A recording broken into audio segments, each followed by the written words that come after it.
Que a graça e a paz do Senhor esteja inundando cada coração que vai ouvir esse podcast. Hoje nós vamos falar de relacionamentos. Eu vou ler 2 textos bíblicos. Em Gênesis 2:18, que a palavra de Deus diz: Disse mais o Senhor Deus, não é bom que o homem esteja só. Far-lhe-ei uma ajudadora que lhe seja idônea. E lá em Eclesiastes 4, de 9 a 12, a Bíblia diz assim: Melhor é serem 2 do que 1, porque tem melhor paga no seu trabalho, pois se caírem, um levantará o seu companheiro. Mas ai do que estiver só, pois caindo não haverá outro que o levante. Também se 2 dormirem juntos, eles se aquentarão. Mas um só, como se aquentará? Aquentará. E se alguém quiser prevalecer contra um, os 2 lhe resistirão. O cordão de 3 dobras não se quebra tão depressa. Quando Deus criou os seres humanos, os fez criaturas sociais, orientando para que se multiplicassem. É bem verdade que o texto lá de Gênesis está falando de casamento mesmo. Esse texto de Eclesiastes, muitos interpretam como sendo casamento, mas não necessariamente é um casamento. Deus quer que você tenha relacionamentos. Todas as vezes que 2 ou mais pessoas se reúnem, vão surgir relações interpessoais.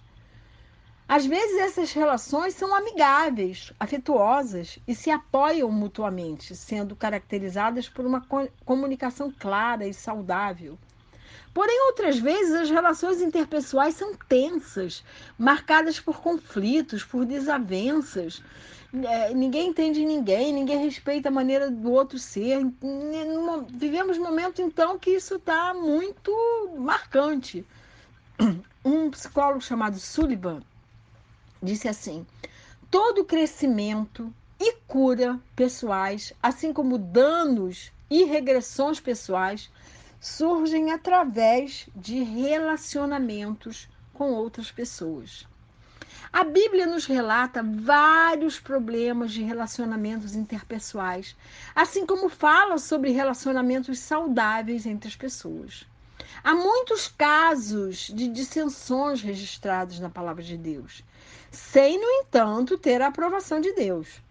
O livro de Provérbios, que é um livro que eu amo, nos ensina a falar com brandura e evitarmos mentiras e difamações, assim como não sermos maledicentes, iracundos e desonestos uns com o outro. Jesus, que é o príncipe da paz, algumas vezes precisou resolver conflitos e competições entre seus discípulos. Grande parte do Sermão do Monte, que está lá em Mateus, do capítulo 5 ao capítulo 7, refere-se às relações interpessoais. E em Mateus 7,12, eu considero Mateus 7,12, eu sempre digo que se o mundo lesse esse versículo e praticasse esse versículo, a nossa vida, a vida do mundo, a vida de todas as pessoas, seria uma vida perfeita. Diz assim: portanto, tudo o que vocês quiserem que os homens façam a vocês, fazei também a eles, porque essa é a lei e os profetas. E eu digo que o contrário também é verdadeiro. Tudo aquilo que vocês não querem que as pessoas te façam, não faça a elas também. É muito importante a gente pensar e meditar. Se eu não quero que ninguém seja grosseiro comigo, eu não vou ser grosseira com o outro. Se eu não quero que alguém seja desonesto comigo, eu não vou ser desonesta com o outro.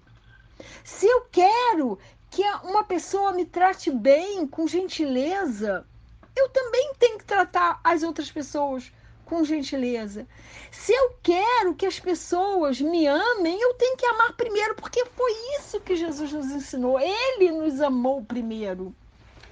Então, nós temos que prestar muita atenção na maneira como a gente age com as pessoas. Porque, né, o relacionamento é uma rua de duas mãos, de duas vias. Paulo também nos exorta a termos relações de paz uns com os outros. Em Romanos 12:18 diz assim: se for possível, quanto depender de vós, tende paz com todos os homens. O autor de Hebreus diz, no capítulo 12, versículo 14, diz: segui a paz com todos e a santificação, sem a qual ninguém verá o Senhor. Tiago, irmão de Jesus, diz lá no capítulo 3, versículo 18: ora, o fruto da justiça semeia-se em paz para aqueles que promovem a paz. Então, o comportamento externo do ser humano é a consequência do seu interior e de suas experiências de vida. Se tivermos paz com Deus, nós teremos paz interior e, com certeza, nossas relações com as pessoas serão relações de paz. As boas relações interpessoais envolvem determinação, esforço e habilidade. Para resolver qualquer conflito, as pessoas envolvidas têm que desejar se entender, se esforçar, abrindo mão do orgulho, dos temperamentalismos, das verdades próprias. Há inúmeras barreiras que dificultam os relacionamentos, como necessidade de dominar, de ser notado e de só querer fazer a sua própria vontade. Há pessoas que são iracundas, amargas, ressentidas, que têm dificuldade de perdoar e dificuldade de pedir perdão. Há também as questões de insegurança, medo de rejeição, então preferem rejeitar primeiro para não ser rejeitados. Há indivíduos excessivamente desconfiados e críticos que estão sempre prontos a julgar e a condenar. Outros que têm uma imensa dificuldade de se doar e de se abrir com o outro, compartilhando sentimentos e pensamentos.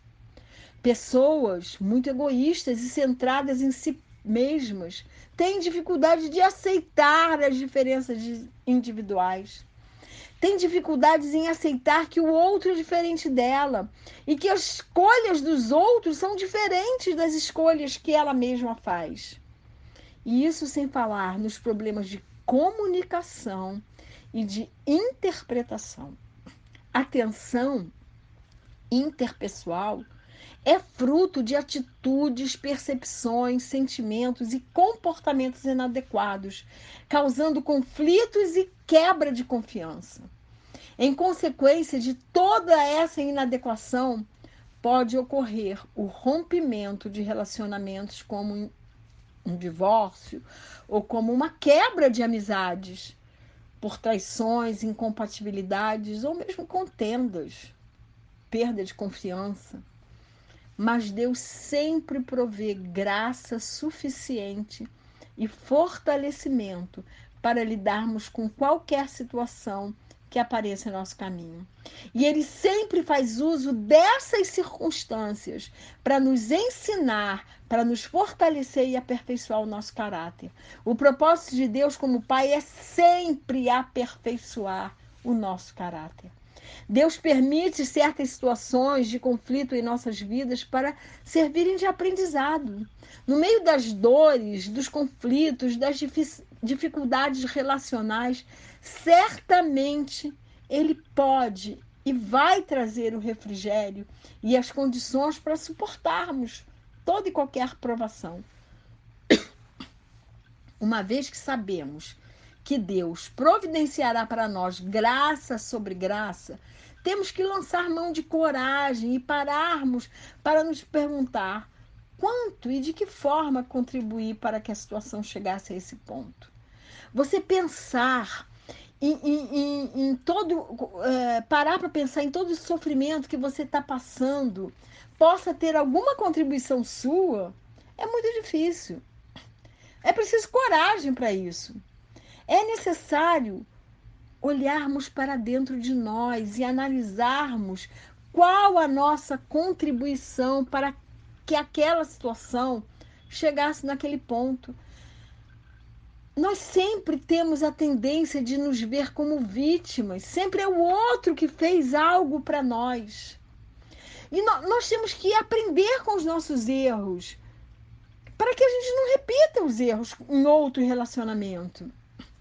Nós temos que olhar para dentro de nós e ver em que você contribuiu. Há casos em que a pessoa às vezes é realmente vítima, mas ainda assim vale a pena uma boa reflexão.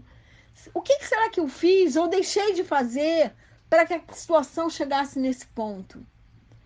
E naquilo que nós reconhecemos que somos responsáveis pelos problemas que passamos, nós precisamos ir ao Senhor para pedirmos a Ele o seu perdão. Nesse momento, devemos permitir a obra de transformação do Espírito Santo em nossas vidas. Devemos também quebrar o nosso orgulho e pedir perdão ao outro e tentar resolver os problemas de relacionamento. Deus não quer apenas nos perdoar, Ele quer também nos aperfeiçoar para que não venhamos a cometer os mesmos erros com outras pessoas e até com a mesma pessoa mais adiante. Se autoanalisar é sempre importante para o nosso crescimento emocional e espiritual. Nós temos que pedir ao Espírito Santo para nos ensinar a olhar para dentro de nós com honestidade. Quando perdemos algo ou alguém, devemos fazer como aquela mulher que perdeu a dracma. Ela pegou a lâmpada, que é a palavra de Deus, e a vassoura para fazer uma boa limpeza na casa dela. Nós temos que fazer uma boa limpeza aqui no nosso interior. E não podemos usar como defesa o isolamento, a desconfiança, a insegurança. Devemos lembrar que a nossa segurança pessoal, ela tem que estar firmada em Deus e não em nenhum relacionamento. Que devemos nos entregar com inteireza de fé e confiança no autor e consumador da nossa fé. Deus nunca nos trairá, nem mesmo nos abandonará. Em Jeremias 17, o profeta fala de coisas assim preciosas. Ele diz, primeiro, que maldito o homem que confia no homem. Mas ele diz que bendito é aquele que confia no Senhor. Ele diz também que enganoso é o nosso coração. Então, a nossa confiança tem que estar em Deus e não em qualquer ser mortal e pecador como nós, pessoas que também têm dificuldades internas como nós temos.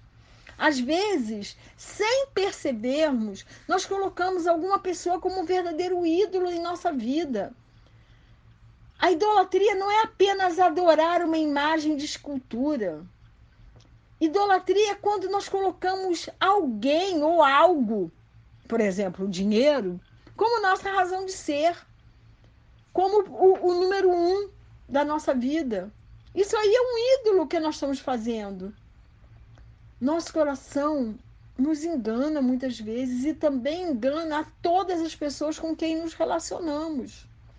Na cruz, a haste vertical é bem maior do que a haste horizontal. E a haste horizontal se apoia na vertical. Nossa paz com os homens é consequência da nossa paz com Deus. Se você está em paz com Deus, naturalmente estará em paz com os homens. Mas se você colocou os homens na frente, a decepção será inevitável. Porque ele é pecador como você, ele é pecador como eu, ele tem os seus problemas também, as suas dificuldades. Deus é Jeová Chamar, que significa o Deus que sempre está presente. Ele está sempre pronto para nos socorrer. Quem depende somente de Deus não é frustrado.